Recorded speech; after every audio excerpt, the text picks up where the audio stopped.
Čaute kamoši, ste na Velerovom kanáli. Dnes vám ukážem, ako zamknúť Google Chrome heslom na Windows PC. Otvorte prehliadač, napíšte secret folder download, kliknite na prvý výsledok,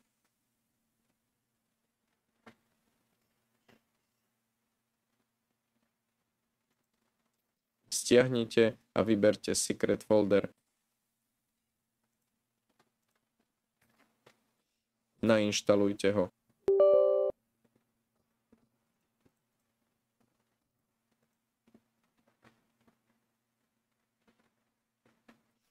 Teraz si vymyslite heslo.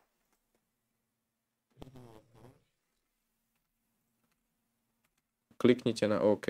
Dole zadajte heslo na obnovenie alebo e-mail, ak treba. Aby sme zamkli Chrome, musíme ho najprv nájsť.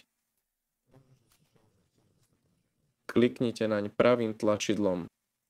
Umiestnenie súboru. Tu je. Skopírujte a kliknite na pridať. Aha. Tu treba ručne. Tuto je. U mňa je to disk C, program files, Chrome, no Google.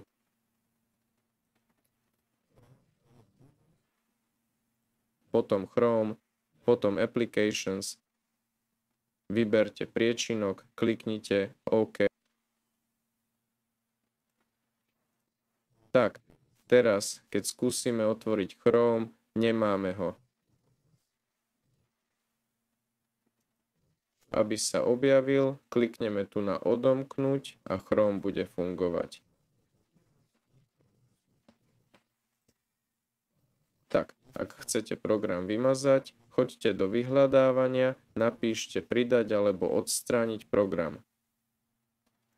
Tu napíšeme Chrome, o bože, secret folder. Kliknite na odstrániť, odstrániť. Kliknite na áno, áno a zadajte heslo. Len tak ho vymazať, jasné, nepôjde. To je všetko, bol s vami Veler, majte sa.